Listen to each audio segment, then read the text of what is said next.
Good day, everybody. It's Tammy, and I'm bringing you another chapter from the Seven Spiritual Laws of Success by Deepak Chopra. This week's chapter is the law of karma, or cause and effect. Every action generates a force of energy that returns to us in like kind. What we sow is what we reap.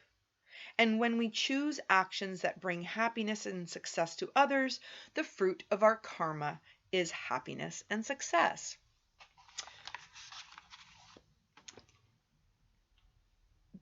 This week's Soul Notes question around the law of karma was, how can I make use of my choices to plant seeds of opportunity for new purpose?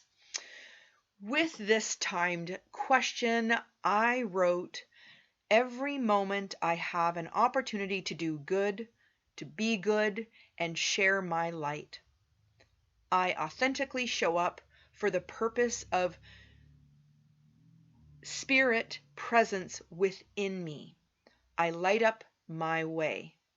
New choices arise along the way, and from my current consciousness, I act in accordance with the spirit of love.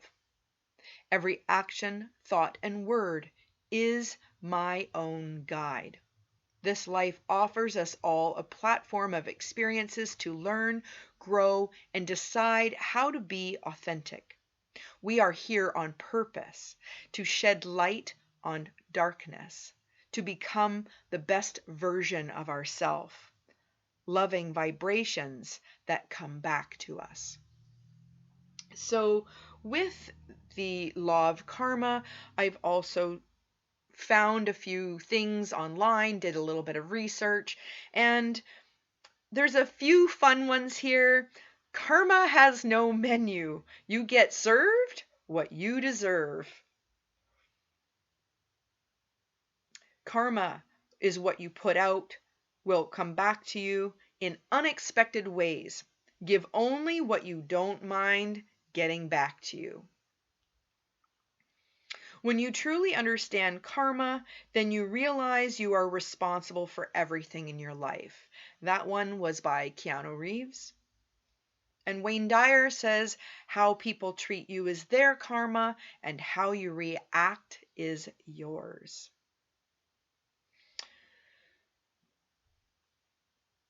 The law of karma, this universal law, states that nothing happens by chance or outside universal laws. Every action has a reaction or consequence, and we reap what we have sown. So another thing, what comes around goes around, or what goes around comes around.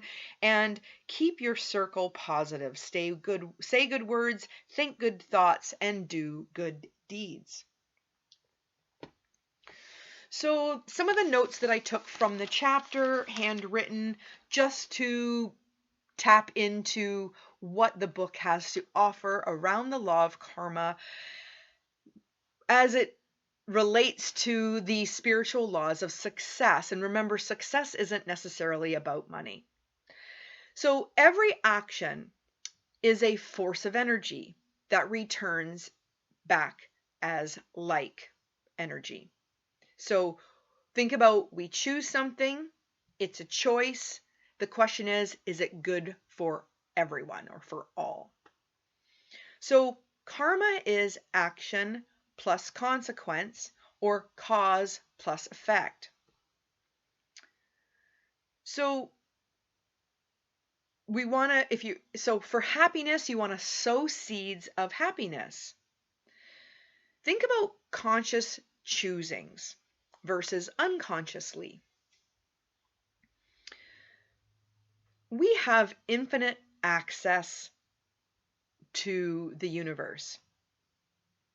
In every moment, there is a field of possibilities.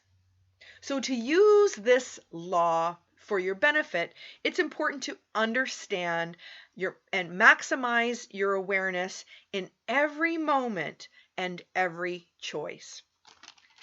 So everything happens at this moment from past choosings. So just because you're not aware of the choices you have and make doesn't mean that this law is not working or not active. So your choices, let's say to be happy, okay? Choices or conditioned reflexes. So the example that I had was one of the first times I ever saw a therapist. And he reminded me of how I was to feel if I was to receive a compliment or an insult. So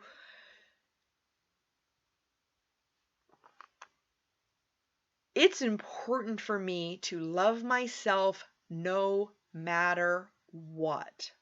If someone compliments me, it doesn't send my ego over here.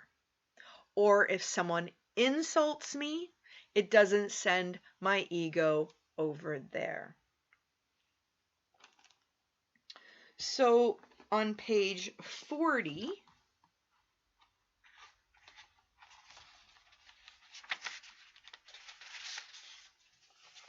there is an example of Pavlov's dog. I did want to touch on Pavlov's law. If you give a dog something to eat every time you ring a bell, soon the dog starts to salivate when you ring the bell. So, I love that because it's so true. Basically, repetition and predictable responses to stimuli are automatic. And there's still choices even if it's unconscious. Over here. Okay. So, step back and witness. Step back and witness your own responses, your own triggers or choices consciously. So when making your choices, you can be more observing. So you ask the question, what are the consequences of a choice that I want to make?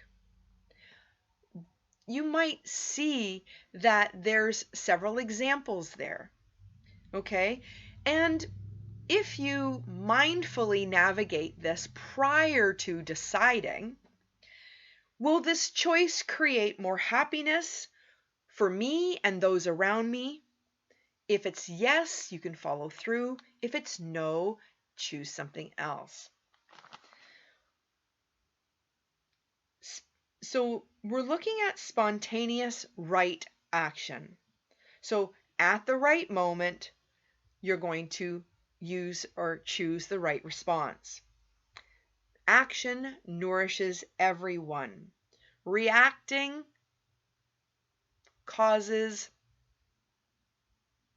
catapults us in the past.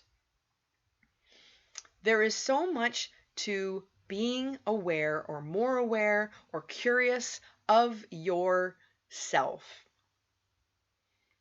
You want to follow the sensations in your body. Does it feel comfortable? Is it uncomfortable? I like to study or look into muscle testing. This will help you more understand how your body's actually communicating with you.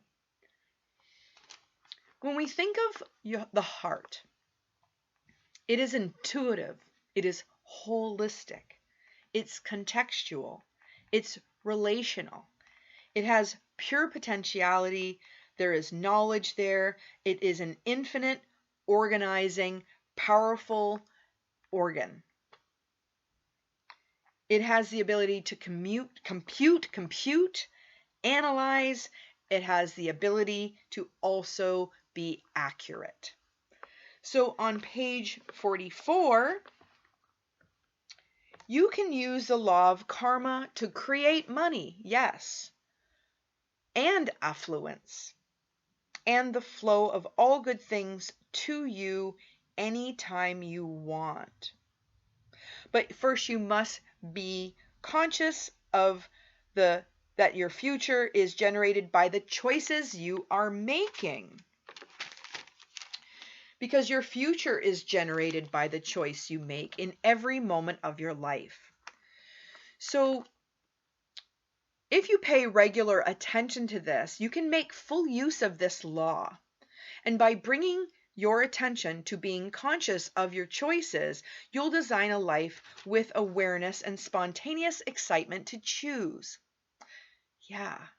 There's so much more freedom to studying spiritual laws than we think, and now is a really good time to study spiritual laws. So on page 45, it says, what about past karma? So we can pay attention to what unfolds in the way of pain, of discomfort, things you'd rather not be experiencing. This is aspects of your world unfolding to pay karmic debt.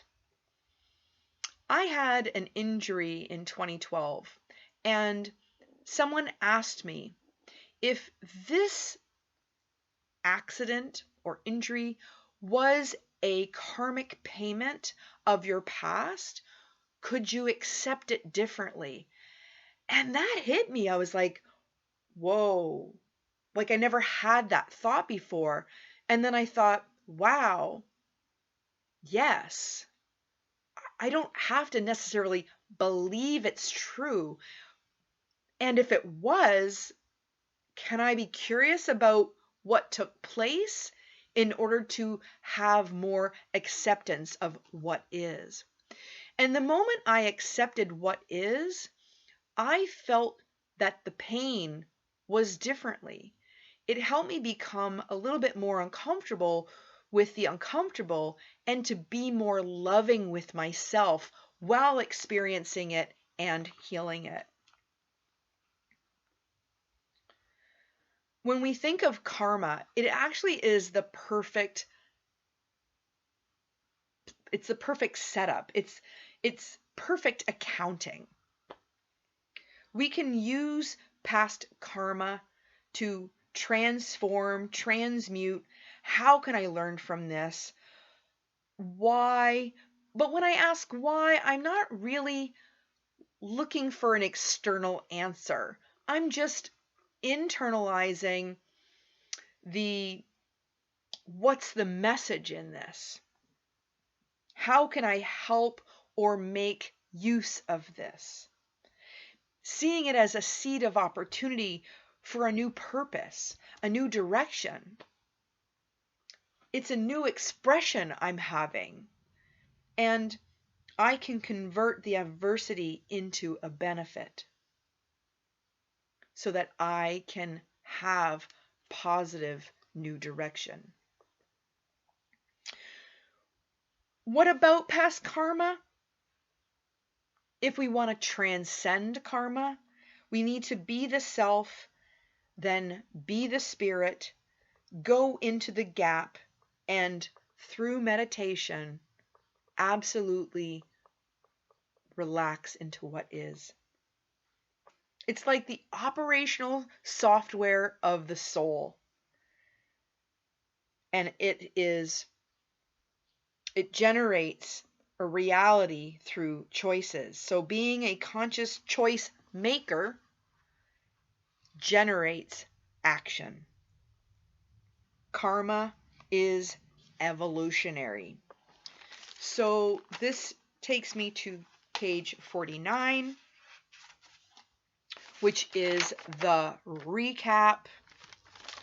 To put the law of karma into effect by taking the following steps.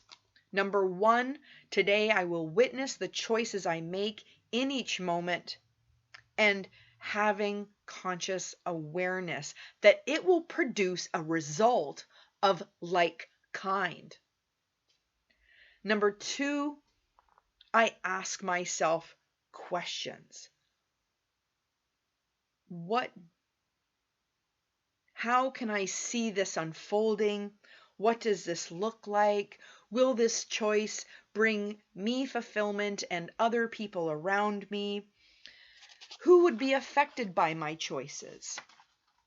Number 3, I will always ask my heart for guidance. And when the body sensations I get are better with one thought about a choice than another, I will choose the thought or the choice that feels good. Every internal conversation is my purpose. So someone in our group said that this is a meta message is you can choose heaven, you can choose hell. It's always your choice. It's about the experience of being human. Always plant seeds of love and keep images of goodness, thoughts pure, and heart as light as a feather. I hope the law of karma is exactly what you need to hear today and that you enjoyed this video. Namaste.